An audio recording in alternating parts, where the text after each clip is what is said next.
3.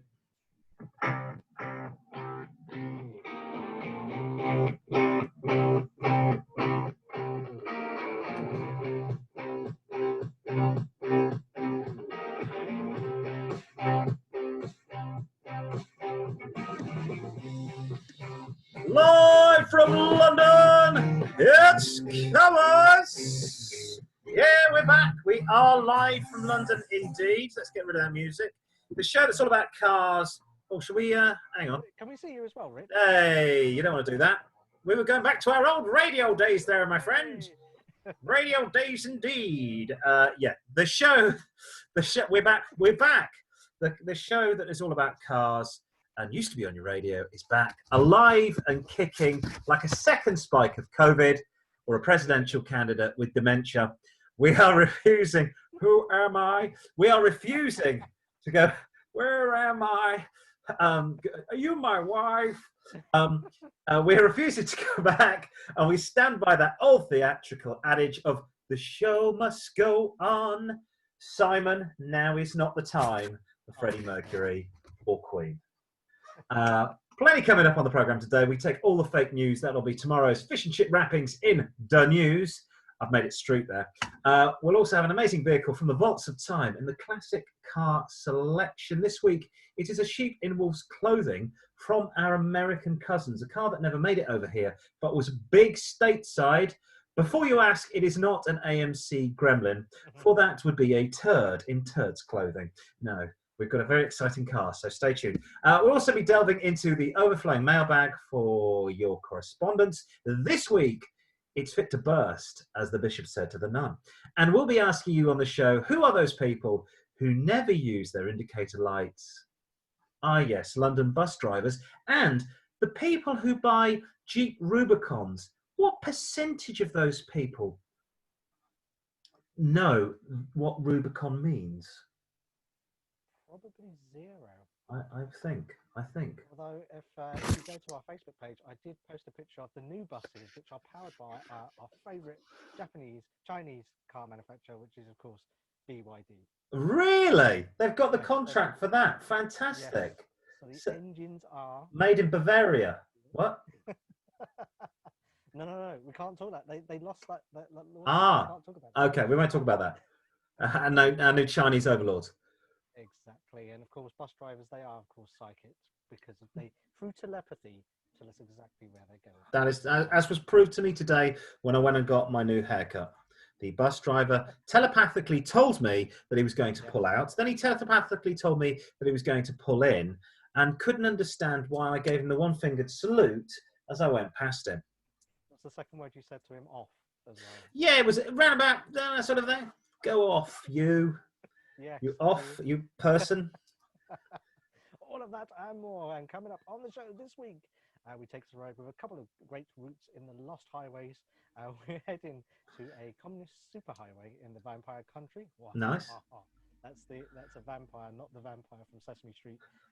So that count 1, count 2, count 3.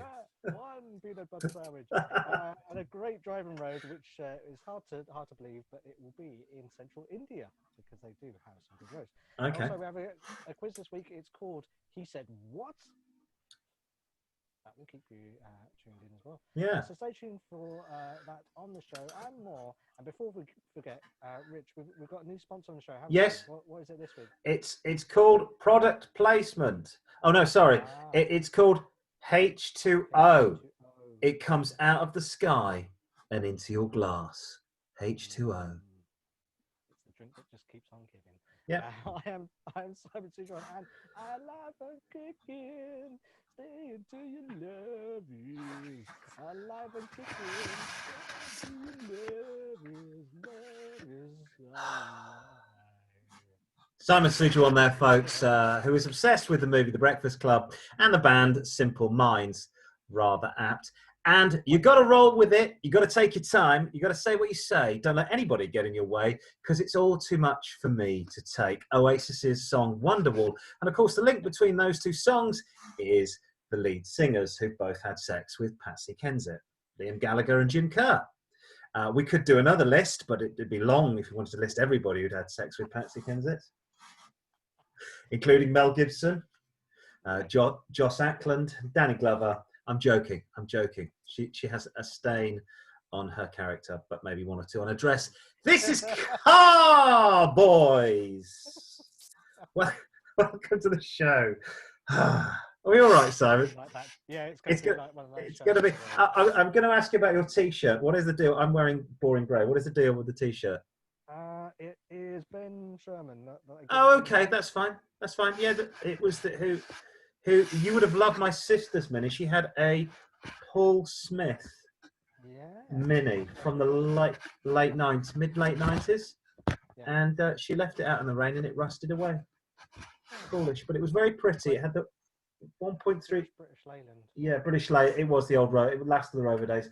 1.3 Cooper engine, chromed heads with like a green enamel on top of the chrome, and he'd signed it. It said Paul Smith, and it was lime green.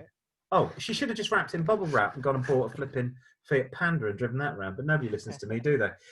Talking of nobody listening to me, Richard's Take. Time now on the show for my take when I take a side. That was it linked, sort of. It's time for Richard's Take. This is where I take a sideways view of the world from my own weird, and I would argue warped perspective. This section of the show is an authoritarian one, so listen up. I shall give free speech no quarter. The rules in this section, I rule in this section, even with the divine right of kings, and any dissension in the ranks will result in a formal execution. I hope everybody's got that. This week, in my take, we're looking at how, or believe it or not, as an addendum to my last week's show, moaning about British local government, which appears to have morphed into a totalitarian regime reminiscent of a story by Eric Blair. This week, I'll be focusing on how Pol Pots and the Ceausescus want to empty your coffers and control your life. Now, if you're starting to run out of cash, what would you do? In your household, you'd probably start watching the pennies a bit better. You'd take care about extravagant purchases. Traditionally, one would tighten up one's belt and maybe even sell a few things to keep you going in lean times. We've all been there. Well, apart from the British royal family we have. Now, you'd watch what you spent and hopefully you'd come out the other side a little wiser, a little more careful with your finances. Now, if you're a local government in the UK, and I imagine the rest of the world, you don't seem to have to do this. You still have to fix the roads, the schools, and fund, of course, thousands, nay, millions of final salary pensions for former employees who need paying. British people, your council tax mostly goes on those, if you didn't know. It goes on final salary pensions for former council workers. I know my auntie worked for the council for 40 years. Her pension is very, very generous. But I'm getting sidetracked here. That aside, what is a local council to do if it finds itself financially embarrassed? Go to central government for extra funding like Sadiq Khan. Maybe look at its own spending and use cash more efficiently. No, what it does is start handing out as many fines as possible to the local people who already pay their council tax in order to raise cash. According to a 2018 to 2019 survey, local government handed out almost £900 million worth of fines to motorists for parking offences. Nearly £1 billion merely for parking offences. Just for parking in the wrong place at the wrong time. That is a rise of 10% of the previous year. Now, with the issue of local pandemic councils have become even more desperate to raise funds with COVID-19, which brings me to the reason for this article on this piece this week.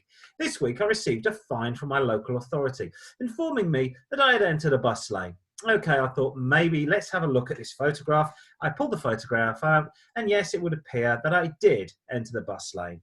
I entered the bus lane where the sign says the bus lane ends.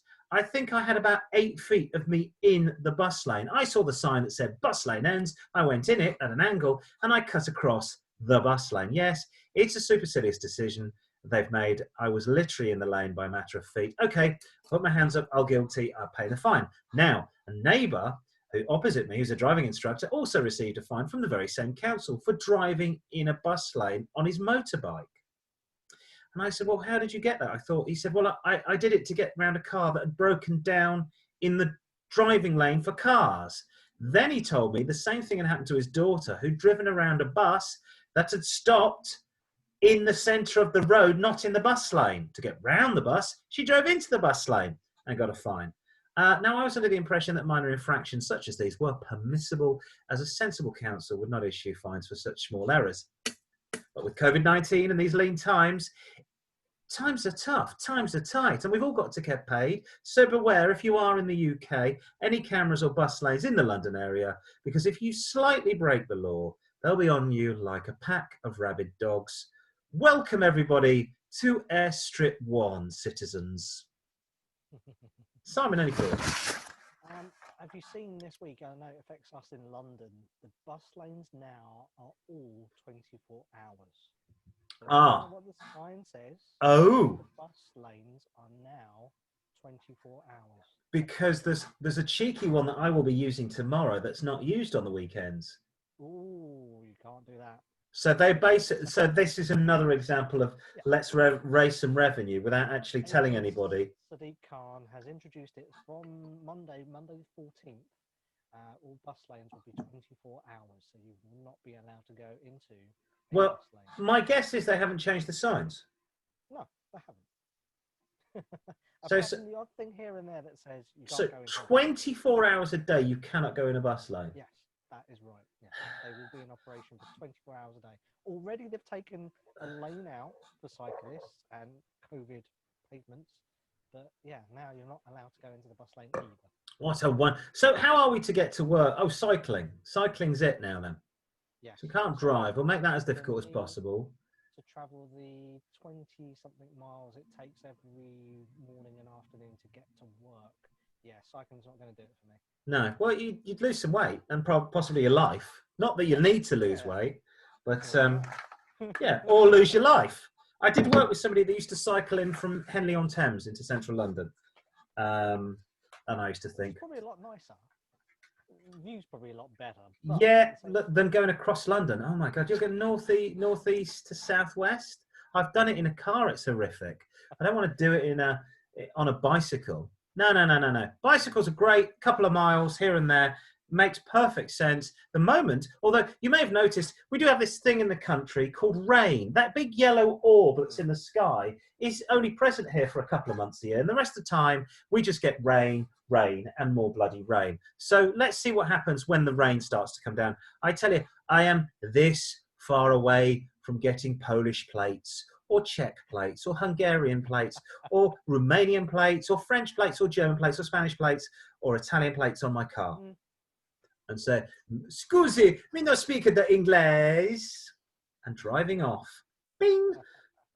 Shall we have some news? Yeah, In more news, I'm glad you told me about that. You just saved me another fine.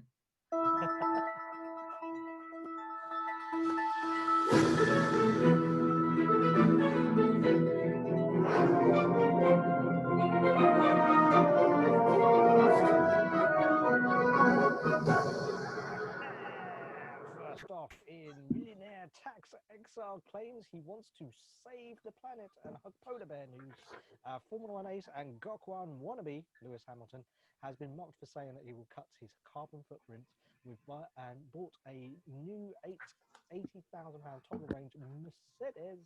The 35-year-old motorist was accused of being out of touch after boasting about the electric Mercedes EQS to his 20 million Instagram followers, not 20 million pounds. Six-time world champion bragged that he's doing his bit to help the environment despite driving gas-guzzling F1 cars and jetting around the world, which of course famously he did.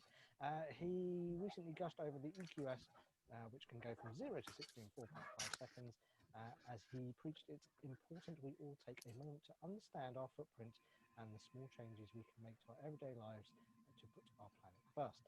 But the Instagram post sparked furious online backlash, with social media users branding Hamilton a clown because he dresses like one, and pointing out that the Flash motor, there you go. Oh, my hair! Due to be released next year, will be out of the price range for most people. Hamilton told his millions of followers, recently I've been making many changes in my life, like not dressing like a clown, but it also reduces the impact to the environment.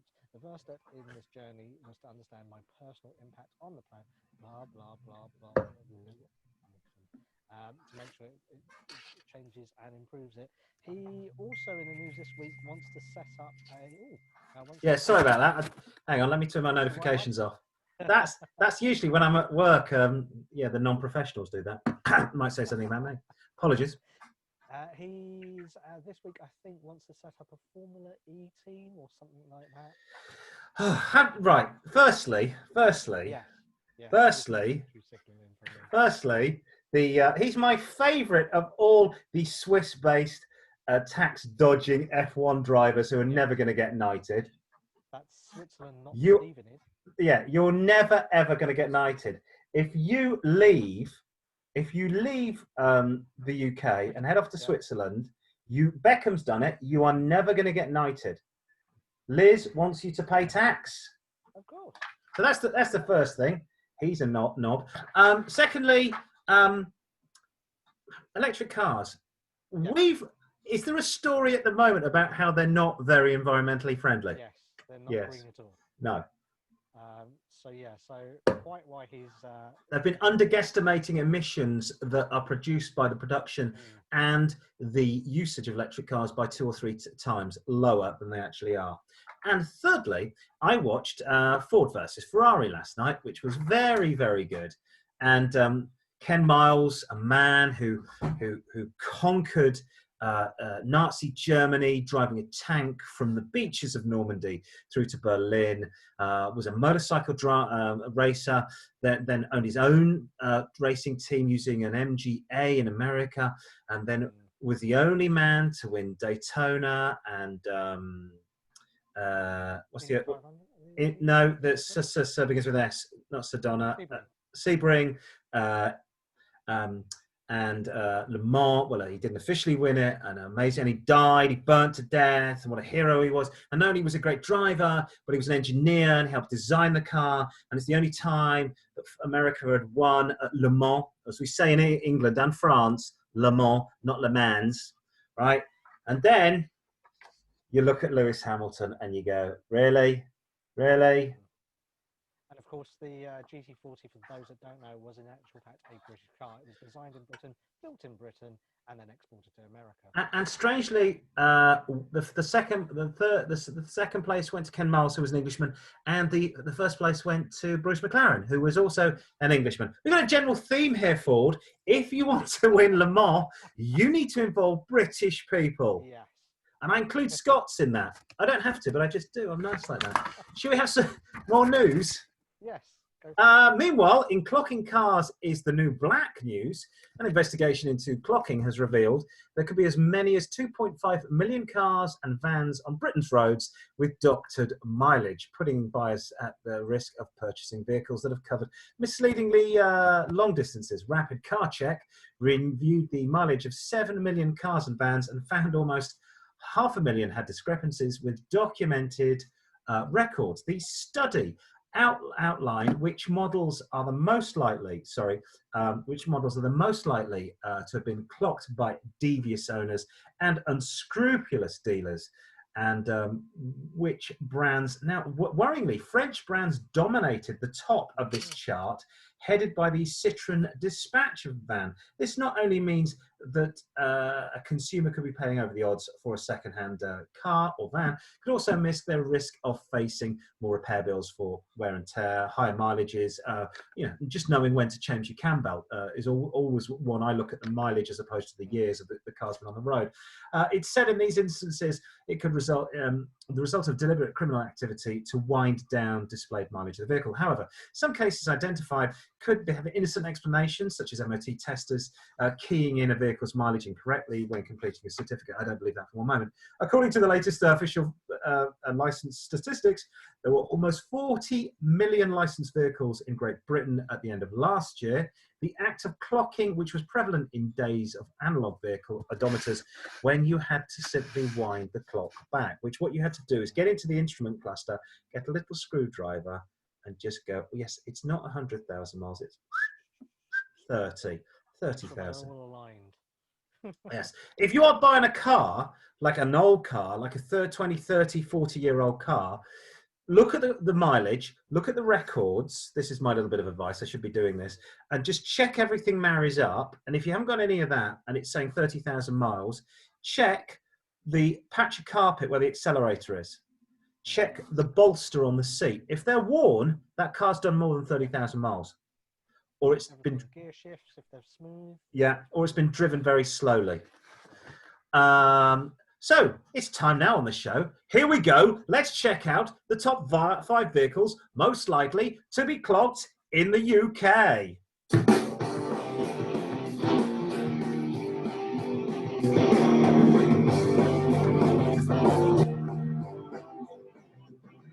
Right, coming out of 5, it's a classic from Ford. The carry-all vehicle loved by builders and the white man alike.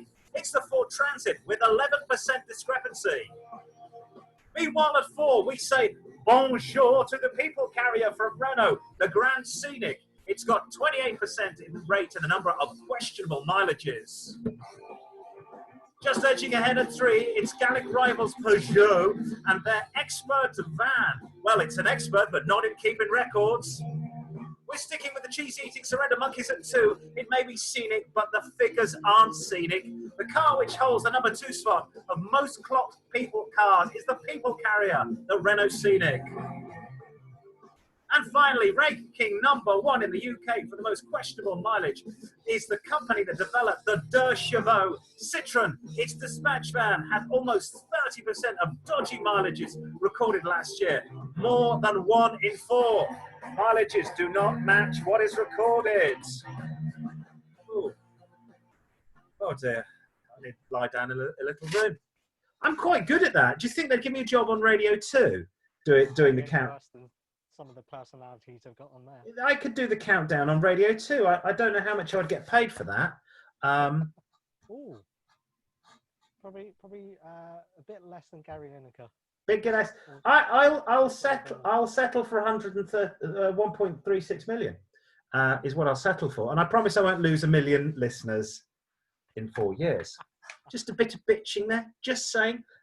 Before we move on to the next one, which is you, I was just going to quickly go on about radio. Ken Bruce, most listened to radio presenter in Europe on BBC Radio 2, has less than a quarter, around about a quarter of the salary of the highest paid presenter on Radio 2. Unbelievable. Just going to leave it there. So, good, nice bloke, not half. More news now. In VW Go Green with electric vehicle news, Volkswagen's highly anticipated next generation electric car has been launched. ID3 is VW's first purpose-built pure electric model. It will have a range of 260 miles between charges, and these high-spec early examples cost £36,000 once you factor in for the £3,000 government subsidies for electric vehicles. Cheaper versions are due to follow with the £38,800 asking price, which is inclusive of or exclusive of the plug-in grant, which will then cost you £35,880. Volkswagen are promising, this is the bit to be worried about, Volkswagen promises up to 7 different specifications across the range, because don't believe their promises. But most important, most impressive who will be expecting one of these picture cars, as you can see there, arriving at the front door, done in a new 70 plate in September. They will get a plug-in model with a 58 kilowatt battery pack and a 210 bhp electric motor. This provides a claimed range that's BMW claiming. Is that like emissions? They claim emissions are of a certain level as well. So the claiming range of 260 miles on a full battery. So in reality, it's probably about 10. Yeah, 8. If you got the sail up and you're pointing downhill. Raise the solar panels. It will do London to Newcastle upon time in one stint without stopping for a recharge, allegedly, and then it will take you about 10 hours to charge up afterwards. Performance figures aren't too shabby either, with the ID3 quoted as being able to accelerate from 0 to 62 in 7.3 seconds and onto a limited top speed of 99 miles an hour. I'm assuming it's limited because it can't do anything. Yeah, you probably can't do. I had a Citroen and I had a Fiat Panda. They were limited to a top speed of 99. I mean, they could never get to 99, but that's not the point. Charging speeds of the 100 kilowatts of up to 100 kilowatts are achievable, meaning 180 miles of driving range can be replenished in half an hour at a rapid charger, again claimed by VW. Inside, it gets a range of a wide 10-inch touchscreen digital instrument panel and relaxing ambient lighting system with 30 different colors. Prices for the ID4 are likely to be markedly higher, given the premium usually added for the VW badge. Sister companies SAT and Skoda are expected to launch their own versions of the car. It doesn't look too bad, actually. It's not horrendous. It's a pretty looking car. I mean, look, the front is very Tesla. The roof is very Tesla. The wheels are very Tesla. If I wasn't looking at, if I took my glasses off to look at this, I'd say it's a Citroen. Citroen. It looks like a French car. It doesn't look like a German car. It looks like, where is it? It looks like if you squint, it does look like that. No, what? Let's have a look. Hey, yeah, exactly. It's like a Renault Scenic. Look, Renault Scenic that hasn't been clocked. Was it Ferris Bueller's Day Off where they ran the wheels in reverse to try and get the mileage back on the Ferrari that they'd stolen for the day? Fantastic. Yeah, and of course we can all trust VW, can't we, to tell the truth? They're the company that really do tell the truth.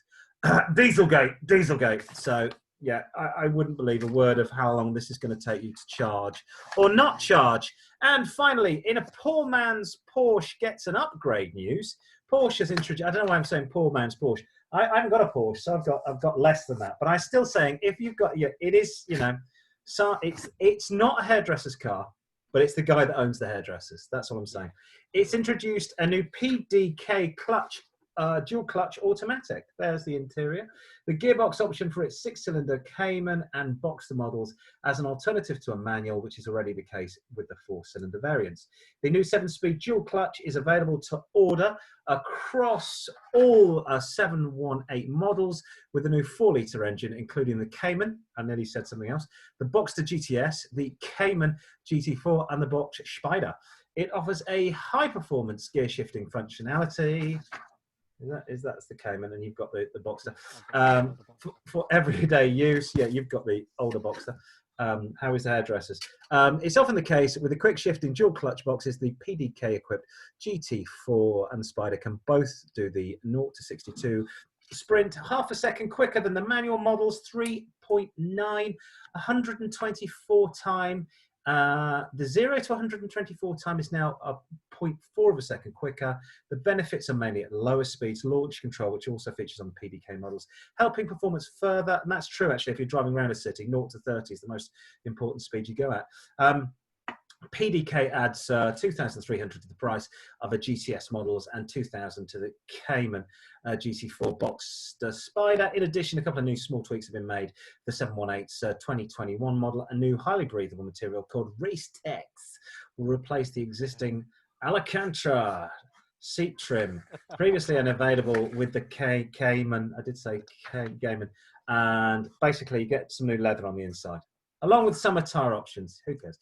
Now, if you've got all this, and bearing in mind, I would buy the Cayman or the Gayman, not the Boxster. That's the car I would buy, because the Boxster does say hairdresser and also estate agent. Why would you want a 911? Lots of car companies now are doing it. So Porsche, Aston Martin, yes, and McLaren, their product lines aren't very differentiated. There's not much difference between the models that they've got on sale. Why are they doing it? Why would they do it? I don't know. I mean, I would think you want to offer a premium product and that's it. I get the auto box because you live in a city, I live in a city. You need an auto box, and autos are so fast now. And as we just said, this is going to be faster than having the manual. Not as much fun, but faster. I like the Cayman because it's a hatch. Because it's a hatch. I'm not sure about the Boxster. I'm talking rubbish. I wouldn't buy any of these cars. I remember somebody replacing a tyre on a Porsche, and it was a Boxster, £500 for a tyre. So definitely and certainly they weren't. I don't remember classic sort of 924 ownership being this expensive. Properly Boxster ownership can cost you an arm and a proverbial leg. It's not for me, but you know, I'm not about to open my local stylist. Shall we move on from hairdressers to a classic car selection? Yes. Cue the jazz band. Where are they? They're in here somewhere. Here they go. There they are.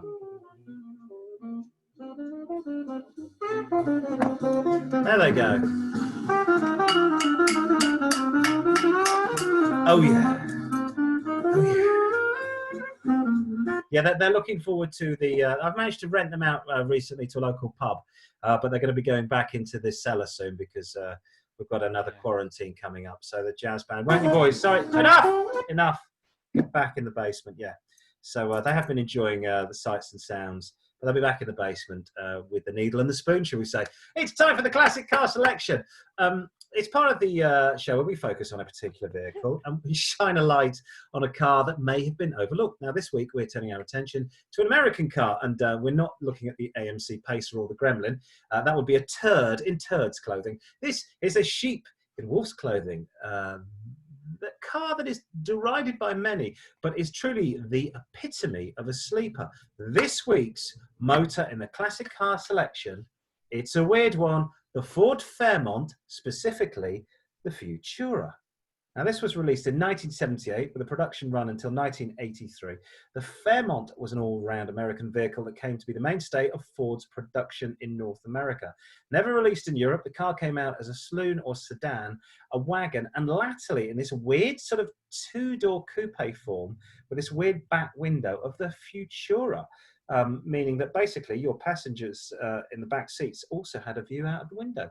A weird-looking vehicle that the designers thought was the future, maybe the 21st century would look like from a 1970s perspective. It's a bit like Michael York's movie Logan's Run. You know, the one with the robots and the ice and Jenny Agutter getting naked.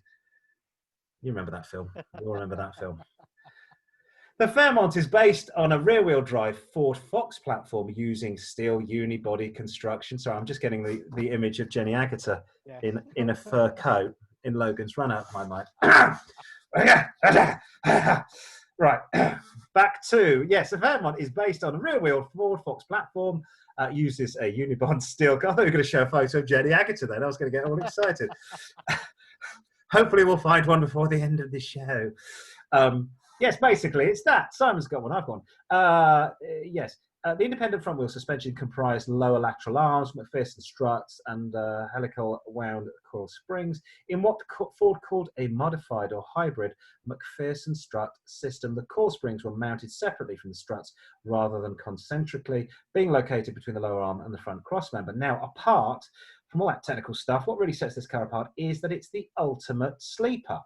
Because basically, the Fairmont is a sheep in wolf's clothing. Underneath all this staid bodywork of the late 1970s lies the beating heart of an all-American monster. Yes, namely the Ford Mustang. You choose wisely and you get a two-door behemoth that performs just as well as any 1970s muscle car, albeit with a few inches longer than the Stang. The car came with a multitude of engines, including a turbo, a 4.2 Windsor V8, which will give you more than enough grunt to get you down the road. Now, the reason I'd go for the Futura is the styling. It's truly unique. And to some, it is an ugly car, but I think we can appreciate it now for the true classic it is. The kids that were born in the 90s have all started to fall in love with the Fairmont, and specifically the Futura. It's a car, there's a growing movement of petrol heads who love a sleeper car. Now, the great thing about this is you can drop a General Motors LS engine into it. With the addition of a cheap Chinese turbo, you can be king of the drag strip highway. Mostly this car is a solid piece of Americana. You have to look underneath for the usual things when buying one: smoking engines, a mayo in the oil cap, rusted out wheel arches, and knocking sounds are all a no-no when buying one. The big problem is production stopped in 1983, spare parts were discontinued in 85, so interior door panels, bits and pieces, roof linings are very hard to come by. So unless you're after a rat rod look, stay away from cars with missing interior panels and cracked dashboards. So what are we talking about here? The two-door Fairmont Futura. Well, they're rare as hen's teeth in the UK, so I'm afraid you ain't going to get one from over here. In the States, they are more plentiful. The Futura was a bit of a rare beast, but 10 years ago, I did say 10 years ago, you could have got a decent one for less than $2,000. The interest has started to peak now, and $2,000 will get you a very rough car. You're going to need to spend up to $10,000, and you'll get an immaculate car with a title, full service history, no rust, very low mileage. So why not say yes, please, to the Mustang sleeper car that'll take out the competition at the lights and will look like a proper gangster mobile. After all, Jimmy from Goodfellas drove one, the Ford Futura. An unusual rear bit. It's strange that, isn't it? But I love it because you think about most coupes, you buy it because you want. I've had a BMW.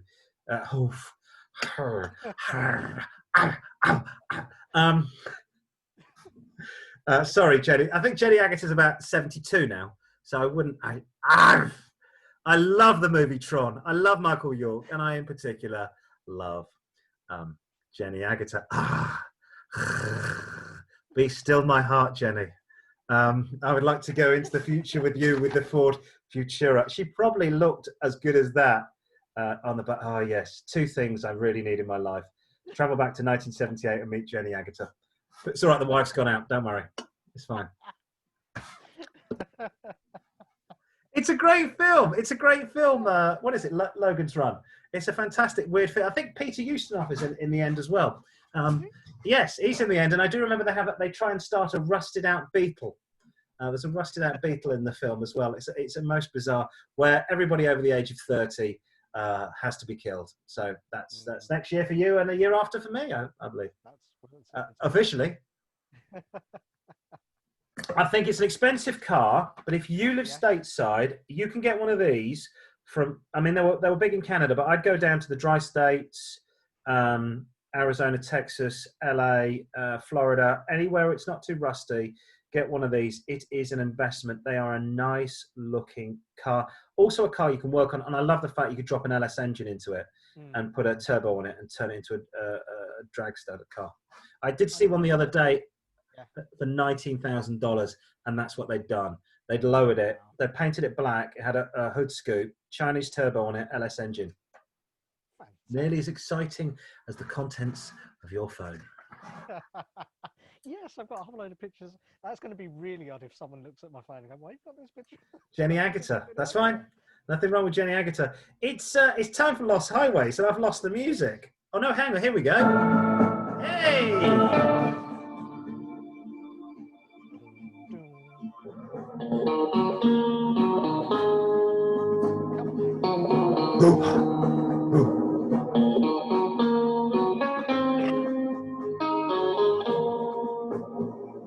Yep, and now here's the man with no name, Simon. Yes. Who's called Simon? But with no name. If you've not heard this show before, where have you been? Where then? Having a life. Where have you been? Watching Netflix. This is our feature where listeners or viewers email us in and give us their favourite roads and the reasons why they love them. It could be a quite coastal road that leads down to the sea. Alternatively, it could be a straight two-lane blacktop that leads to infinity and invites you to go on the pedal to the metal. And whatever your poison is, let us know your perfect driving road here on Car-Boyz. Rich is holding up all the details there. Yeah, there they are. You can email the show at car-boys@outlook.com, car-boys at Car-Boyz with 4 Zs, Facebook, Twitter, car-boys at car_boys, boys with all Z, Instagram at car_boys with 3 Zs. I said 3 Zs. I printed out our Instagram. Ah, cool. Good man. You don't want to see it? Yeah, because your phone is full of all sorts of stuff. I know. It's got Jenny Agutter. Jenny Agutter. Yeah. First in the Car-Boyz inbox this week, it's Bartos from North Finchley. He says, have you ever, by the way, incidentally, there's North Finchley, East Finchley, South Finchley, but there's no West Finchley. Ooh, isn't West Finchley Muswell Hill? Probably. Well, it's a bit like I live in Hampton. There is a Hampton Hill, but there's no hill. They named it after Muswell Hill. Probably. There you go. But Bartos says, hello fellas, my lost highway takes you into Romania. No, Romania. To the Transfargasen, in brackets, DN7C, which I'm assuming is not a chemical compound or a virus of some variety. But Transfargasen is one of the most spectacular routes in Romania, crossing Fargas. That's Fargas, not Antonio Fargas. I was going to say, Huggy Bear. We decide to name road after our favorite hero of 1970s. Not Skarsky, not Hutch, but Huggy Bear. Antonio Fargas. Sorry. I think it's Fagaras. Fagaras. Highest mountains in the country. It starts from the Baskov Arges County and ends in Cartisarawa, Sibiu County, I guess that is. The road is 152 kilometers long. It's part of a national road, the DN7C, that links southern Romania to Transylvania. Transfargasan reaches the maximum altitude of 2,052 meters, close to the glacial Balea Lake. The road was built between 1970 and 74. The orders of Starsky and Hutch. I'm just saying. That was the year Starsky and Hutch. They were patrolling the streets of Bay City. No, this was Ceausescu, the communist dictator. Oh, okay. To create a strategic military road across Faragas Mountains in case of a Soviet invasion like one in Czechoslovakia in 1968. Because of the weather conditions, the Transfargasen is open only from late June to the end of October, so you've only got a short time to visit. Along the way, you can visit the Polari Forest and stop to take photos in the lakes Vidaru and Balea. There you go, nice twisty road. It does look like an intestinal worm that somebody's pulled out and laid on a green baize of a pool table. But no, I have heard this is an amazing road. What Simon's neglected to say, I think for as many miles as it is, I think somebody died every 100 meters building this road. Because it was the evil days of communism, totalitarianism under Ceausescu. But still things are good there now. And Romania, very cheap for alcohol, the cheapest place in Europe for alcohol. So what could go better? Alcohol and driving. Moving on. Yeah, allegedly. We're going to Manjula. No, Manjula writes in. I was going to say, wasn't that Apu's wife in The Simpsons was called Manjula? So sweet Manjula. Manjula writes from Bangalore and says namaste and namaste to you, Manjula. So Bangalore is sort of central, lower central India, just above Goa and I'm just trying to think Tamil Nadu. So it's sort of central. She says, I'm writing as you haven't featured India yet. Well, yeah. If you've ever been to India, you know why we don't feature Indian roads. Some of the roads are bad. Yes. And but you should consider the Mumbai-Pune Highway, which leads from Mumbai, which leads to the Mumbai-Pune Expressway, and is certainly one of the most stunning highways in the Ghats. For the maximum duration of about 2 hours, you would remain bewitched by iconic views. Being India's first 6-lane concrete speed, wow, access across the controlled expressway, a road drive there for sure is very exciting. Multiple viewpoints. The expressway is tolled. Okay, so you should be keeping off the trucks with the 12-year-old boys hanging off the side. And it is a perfect 87-kilometre drive to take. An easy weekend getaway from Pune, Mumbai. A road trip to Lonavala is something that almost all local residents will swear by. Don't forget to savour Chikki. I always try and savour Chikki. Oh no, it's a traditional Indian sweet in Lonavala.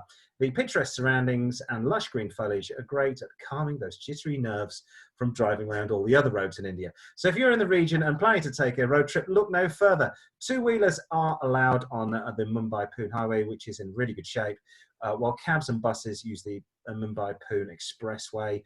Sunny Daba and the Kinara village Daba are good eating options on the Pune Lovana stretch. Sounds very good. Thank you very much for that, Manjula. It does look rather quite exciting road with nice views, and I like if I can sort of do that. You can actually see the motorway there in the bottom corner, and unlike most roads in India, it looks relatively safe. Believe me, I've travelled in Nepal, because when you said Poon, I was thinking of Poon Hill, which is an amazing viewpoint in the Himalayas. They have a hill there.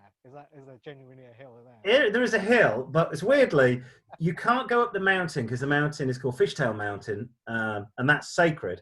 So you go up Poon Hill to look at the mountain. Okay. And you wander up, and at 6 o'clock in the morning, up comes the sunshine, and you see Fishtail Mountain in all its glory. Very glorious. So I thought we were talking about that, but this is obviously a different part of the subcontinent, and it does look very exciting. But driving in Nepal was very, very dangerous. The cars don't have any interiors. I remember sitting on sort of a very nice sort of, looked like it was a sort of Persian style carpet in the back, because there was no covering on. There were just springs. It was a 1970s Corolla with springs, so he put the carpet on it, and he stopped halfway going up to get us to Pokhara to start our walk into the Himalayas, and from Pokhara. And he stopped the car, and he got out and he crossed the road, flagged the driver down, money exchange, and he came back with a little can of oil. And I said, oh, it's obviously a problem with the oil. No, it was an old oil can, but it was full of petrol. He'd run out of petrol, so he had to buy some petrol off a passing motorist. That's pretty good for the subcontinent. So this does sound like the exception to the rule. If you would like to get your Lost Highways onto Lost Highways, do the following stuff. Email the Car-Boyz at car-boys@outlook.com. Facebook at car-boys, boys with a Z, at Car-Boyz with 4 Zs. Car-Boys at car_boys. Instagramming at car_boys with the 3 Zs at the end. Now, it's time now to take a moment to sit back and relax as we take a look and we delve into the bulging sack that's known locally as the mailbag. And this week, it's overflowing.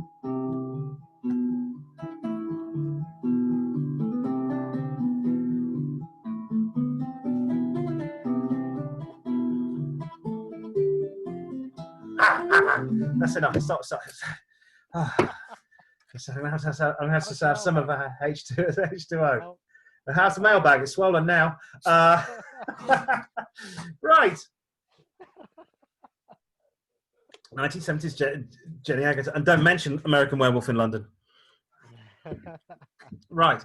Yes, Sabrina in Brussels emails the show. She says, hi, Car-Boyz. Hope all is well with you. I have a problem. You live in Brussels. You live in Belgium, sweetheart. That's your problem. No, I've just landed a new job in the centre of Brussels, and I want to get in and out of work I don't want to use public transport. COVID-19 is all around me. I'm going to use it in the future, but right now, feel a bit unsafe. It's not for me. I can testify. My wife used to work in Brussels. It's not worth owning a car because the public transport is so amazing and so cheap. It's all funded by the state. But right now, she's probably got a point. Her boss has secured a parking space, but she's on a limited budget. What should I buy? I have €2,000 max. Now, you're going to be amazed. It's the second week I've done this, and I haven't said small, Japanese, and economical. I know. It's strange. I'll take my temperature.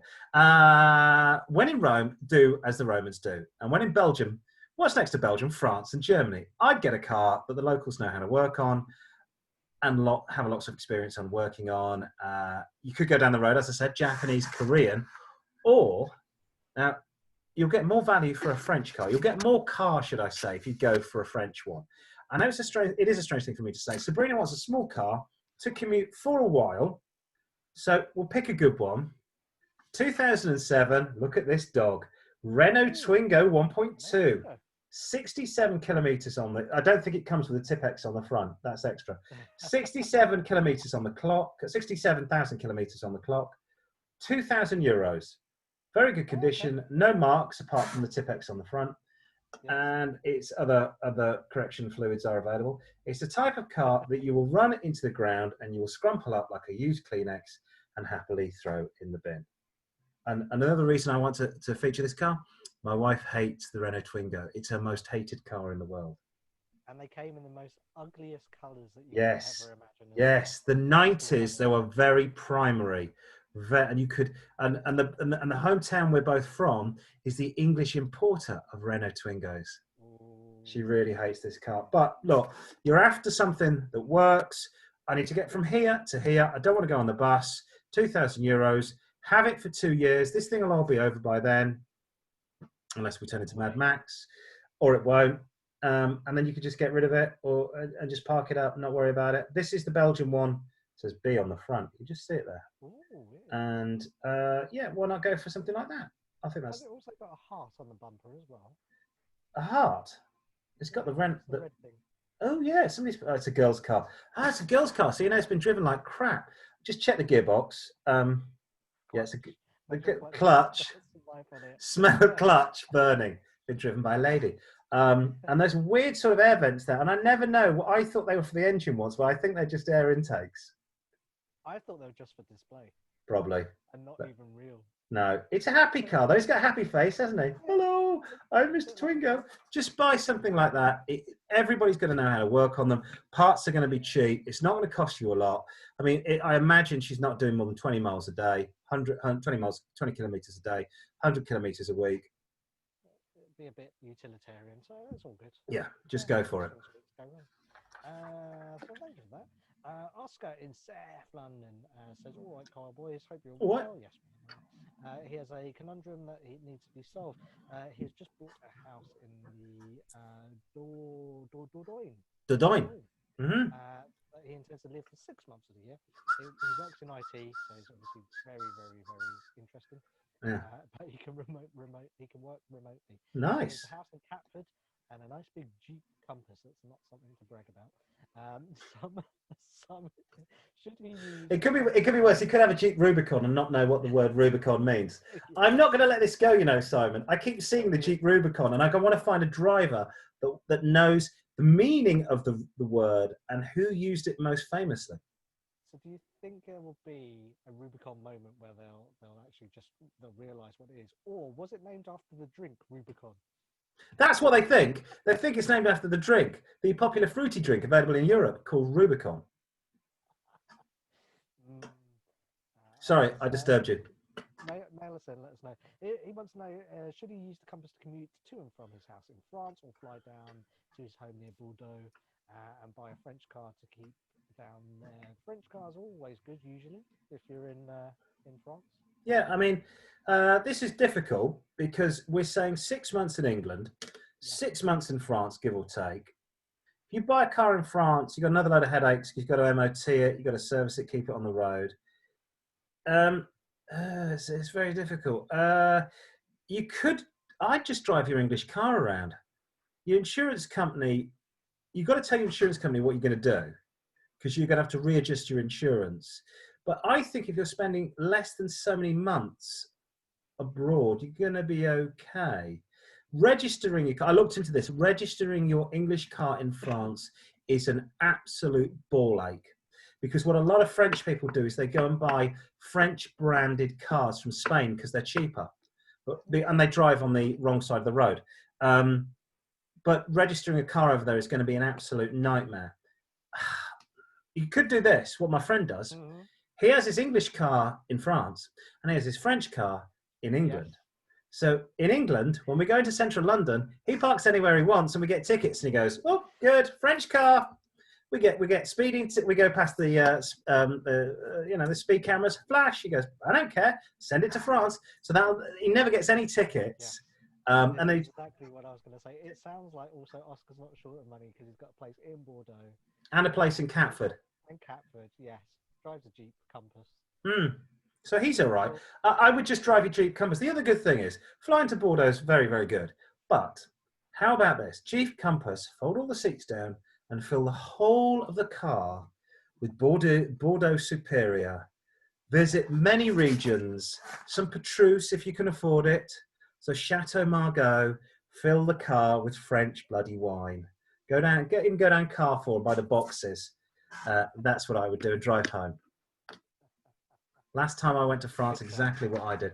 Okay, Donovan 418 in Edinburgh says, all right, Car-Boyz, how you doing? He's got a company car that he uses Monday to Friday, but wants excitement for the weekend. He is torn between a kit car, Da, da, da, da, da, da, da, da. Keep going to around the corner. Da, da, da, da, da, da. Come on. Michael. And a motorbike. We've got to explain to Americans what kit cars are. He's got a garage. His budget is £7,000. So he's got a kit car or a motorbike. So we need to explain what a kit car is. I will let you do that. So basically, a kit car is you go to the company, they give you all the parts, and then you get a donor car, and you just make a car out of all the bits. It's like a giant Airfix set. Yes, slightly more dangerous. Especially if you're not good at connecting. If you don't know what you're doing. Your Kit car.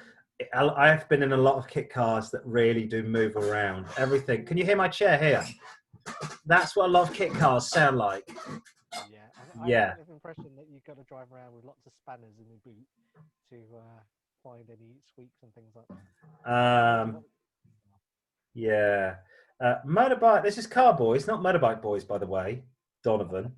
Biker Boys would have been. The Biker Boys. That says, do not enter that in a search engine.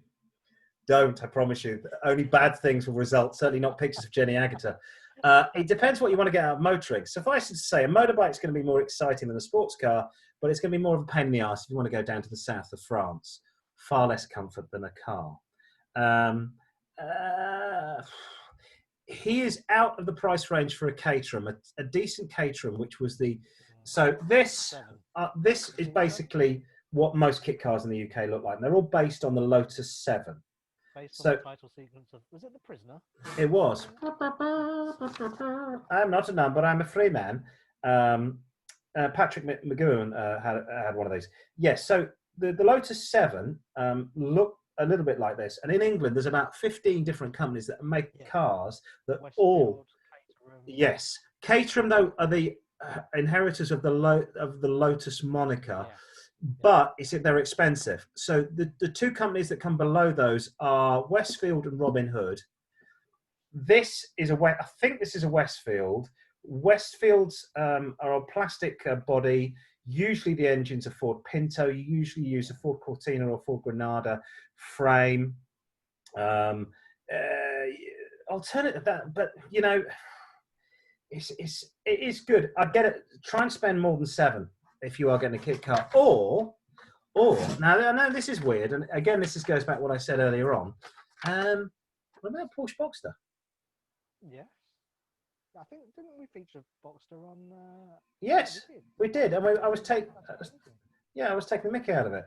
15-year-old one in good nick. If you're going to use this for the weekends, it's a little bit of fun. I mean, they are superb driving cars, despite the reputation they've got. So. It depends how many headaches you want. You know, this one will get you down to the south of France with a sweet young lady. You could fill you don't have a boot, and then if you lose the lady, you can fill the passenger seat with Rose d'Anjou and then shoot back up the motorway to the UK. This one, bonjour, Monsieur Agutter. This one will be more if you want to get your hands oily, and the motorbike is if you want to be an organ donor. Finally, we got... Sorry, you're doing this one. You're doing this one. It's you. Finally, we got Sophie in Edmonton, not Edmonton, North London, but Edmonton, Canada. She says, hello. She wants to know if she should buy her neighbour's car. I don't know. What's the neighbour's car? He's retired and has just treated himself to a new small Honda and wants to get rid of his 2006 Chrysler Pacific, which is in good nick, 160,000 K on the clock, 160K on the clock, 160,000 K on the clock.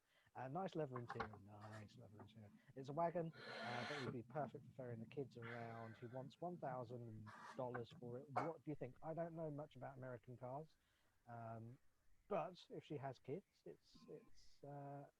will make sense for her. What would you? Well, the thing that came to my mind is it's 1,000 Canadian dollars. That's £600 for a 14-year-old car. That's a hell of a lot of car. Yeah. That I've spent more on servicing cars. It's an old man. Has he had it? I don't know whether she says he had it from new, but that looks pretty good for £600. Yeah. I tell you, I was at the traffic lights the other day, and a guy came up to me, on an electric bike that looked like a cafe racer from the 1950s or 60s. It had a petrol tank on and really thick wheels.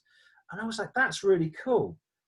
What is it? He said, oh, it's electric. And he told me the name. And I went, how much is it? And he said, £2,000. And I went, look at that.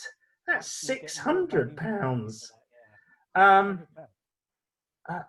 If he's a pensioner, hopefully he hasn't ragged it. Probably not. Just have a listen to the engine. To have a drive. If it sounds all right, I'd take the risk because drive it for a year and it blows up after a year. That's a pretty cheap car. What car do you know that you could lease for a year for £600? If that's the actual car, Sophie, that looks pretty good. There's no dents on it. Yeah, so I would just say, yeah. I mean, and the good thing is you live next door to him. He ain't going anywhere. He's old. He hasn't got anything to do with his time. Oh, I'll come over there, honey, and tell you what's wrong with your car. I don't know why you sounded like one of the Muppets. Anyway, there you go. If you want to get your letters on to us here at The Boys, email the car-boys@outlook.com. Facebook, car-boys at Car-Boys with 4 Zs. We're twittering, car-boys at car_boys with a Z. And Instagramming, as we can see there, at car_boys with 3 of your Zs there. I believe it is time. Is it time for the... Oh, sorry. Time for the quiz. Time for the quiz!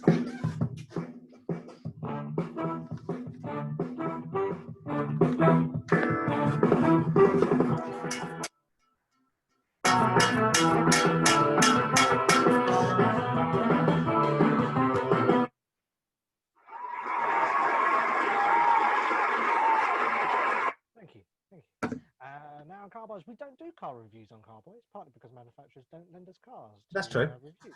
But if you are a car manufacturer... We do give them our opinions, though. Yes.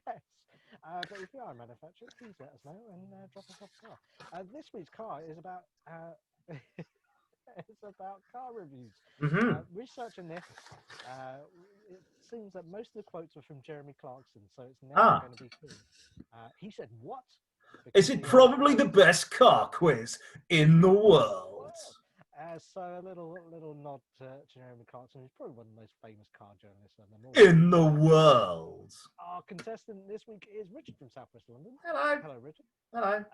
So the task for you is I'm going to give you a quote from him, and you have to tell us what it's about. It's going to be multiple choice. Okay. This week, last time you were playing for the Sanyong there, which you won. Copy of that. This week, you're playing for a picture of the Fiat Multipla. I can't unsee that. To increase its value, there you go. I've signed it for you. Oh, mate. It's the baby shit yellow. The colour makes it even worse. That's why it's the prize for this week's show. Oh, brilliant. I can't hardly wait. Signed by me. I've got 10 quotes from Jeremy Clarkson. All you have to do is tell me A or B. So, okay. Ready? Yes. In the world. Sorry. In the world. Let's put this up. Telling people at a dinner party. Hopefully you can see that. Yes. Telling people at a dinner party what you drive a what is like telling them you've got the Ebola virus and you're about to sneeze. What was that about? Was it A, the Toyota Corolla, or B, the Nissan Almera? Telling people you're at a dinner party and you drive a I think Corolla. I'm going to go Corolla. Oh, unfortunately, no, that's incorrect. It was the Nissan Almera. Telling you you're driving Nissan Almera. Telling you you've got the Ebola. Right. Okay. All right. Okay. Question number 2, so no points there. This without the doubt. Yeah. This without the doubt. Is the worst car, not just in this category, but in the world. It has a top speed of 88 miles an hour, but takes so long to reach it, no one has ever lived long enough to verify the claim. Also, it's the name that sounds like a disease. What was he talking about? Was he talking about A, the Perodua Calisa, or B, the Pontiac Torrent? Or the Pontiac Torrent. I think it's the first one. It's the Perodua.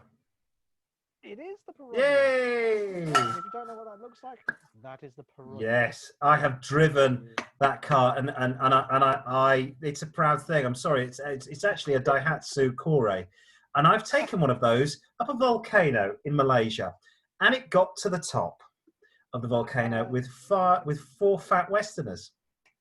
Did it get to 88 miles an hour? Probably No, it didn't. It was a Perodua. None of them do. Well done, absolutely right. It was Yay! Lisa. And number 3, whenever I'm suffering from insomnia, I just take a look at a picture of a what, and I'm straight off. What was that about? When I'm suffering from insomnia, is it A, the Toyota Camry, or B, the Mitsubishi Charisma? Oh, I think the Charisma. Oh, incorrect. It was the Camry. It was the Camry. Wow. Charisma, though, also named after something it doesn't have. Yes. So, number 4, again, there may be a red herring in this one. There is a satellite navigation system, which is the most complicated satellite nav system in the world. In the world. And the wrongest always wants to take you to Bedford. Okay. Go on. A, was he talking about A, the Vauxhall Corsa, or B, the Aston Martin DB9? Oh, I thought he'd said this about Mercedes. So it was the Vauxhall Corsa. I'm going to say DB9. Bing, absolutely right. It was about the DB9. Cool. Apparently sat-nav is rubbish on that. Yeah, so yeah. There you go. Ford parts bin. Number 5, the what arrived at my house 1 month ago inside a truck which had on time. Oh, I know what this is. As we know from the Americas' arrival into the Second World War, their concept of on time slightly differs. This is the Ford. Yeah, go on. I think this is the Ford. GT. Ford GT. Yeah. Or B, the Dodge Viper. No, it's Ford GT. Yeah. Absolutely. Yeah. Right. Yeah. I watched Ford versus Ferrari last night, and I was telling my other half that you have to be a certain height to drive an F40. Yes. Which is both you and me can drive it because we're under 6 foot. Unfortunately, Jeremy Clarkson isn't. And so he ordered a Ford GT. And apparently it was a bit of a dog. It was indeed. The GT40 was named That's it. 40 because it was 40 inches from the That's right. That's correct. Yeah. That's absolutely right. Question number 6. Here's a good one. My car, hopefully you can see that. My car is more powerful than yours, which means my what must be larger. Is it A, engine, or B, penis? I was going to say driveway, which means I'm going to say penis. I'm going to say penis. Let's go penis. It is penis. Yay! For that, which is very That's good. Just show a picture of Clarkson. We'll show you where mine. Question number 7. Put this one up. In typical French fashion, there's a French theme going to. Oh yes, mais oui. In typical French fashion, it just gives up. A bit like the French did when with the Germans. Was he talking about A, the Renault Clio V6, or B, the Citroen Saxo when they both go around the corner? Which one was it? Was it the Clio V6 or B, the Citroen Saxo? I think it was the Clio V6. It was absolutely right. Right answer. Also on the French theme, he said this. This car is more fun than the entire French Air Force crashing into a fireworks. Is he talking about A, the Lotus Elise, or B, the Mini Cooper? Lotus Elise.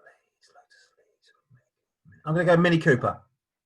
Oh. Yeah, it was the Lotus Elise. Damn. But there you go. Never mind. Right. Question number 9. Not actually about a car as such, but I don't understand why do poor people have to get to places quicker than I do? Was he talking about A, bus? Oh, bus lanes. Bus lanes. Absolutely right. Bus lanes. And I totally agree with that. Or ill people, as the case of the buses are now.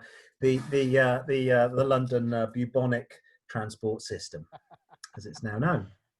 And last but not least, the signed photo of the in baby sick yellow. Actually, if you actually owned that car, it would be difficult to tell whether the signed photo of that car by a very unfamous podcaster would be worth more than the car. Yes, and we'll just write. We'll just go with pens and just start writing. Yeah, I think Okay, so. and the last one for the star prize. I think it's safe. I think you have got this. Yes. Number 10. As you drive around, there's nothing to distract you from the awful realization that you're a dullard in a four-door family saloon. Oh. Was he talking about A, the Honda Accord, or B, the Vauxhall Vectra? It's going to be the Honda Accord, isn't it? Or was it the Vectra? It was the Vectra. It was the Vectra. Yes, it was the Vectra. It wasn't the Accord. I did that deliberately. You cheeky so-and-so, son of a bitch. So, yes, majority of them right. Therefore, you won. This is going to be in the post. Oh, that's fantastic. I can hardly wait. And coming up on next week's show, your chance to walk off with the big cash. 50, hang on, let me get it right. 50 Ethiopian beer is up for grabs on the show. This is Ethiopian beer, which I think it's worth in excess of £1. $1.50 could be yours. Where you spend it, I don't know. I think you could buy a wife with this, and if you do go down to Ethiopia, that might be an option. Could it get me some time with Jenny Agutter? Oh, not then. Unfortunately, these days, yes. I don't know. I've seen her in Call the Midwife. It's not been. Like that now. Time has been cruel to Ms. Agutter. It's not. She was dressed as a nun the last time I saw her. I was really looking forward to Call the Midwife. Call the Midwife? I live with a woman. I have to watch certain things. This morning, Call the Midwife, singing competitions, people dancing on ice. Dance. What's the dance competition called? And I say, what? Yeah, I know. There's one where they dance, and I don't know. They do it in a ballroom.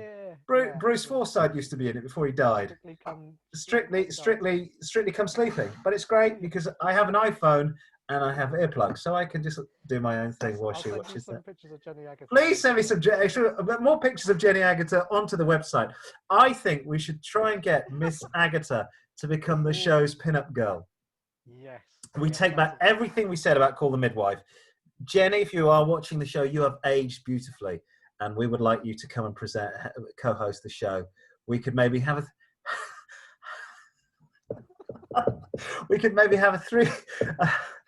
three-way Zoomcast.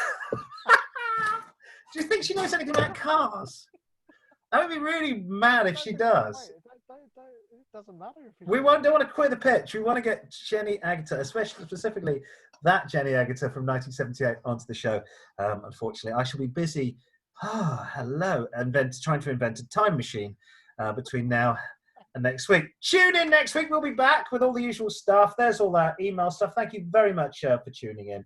We'll be back same time, same back channel. And yes, we will see you then. Hopefully with Jenny Agutter joining us live in the Zoom gallery for a three-way.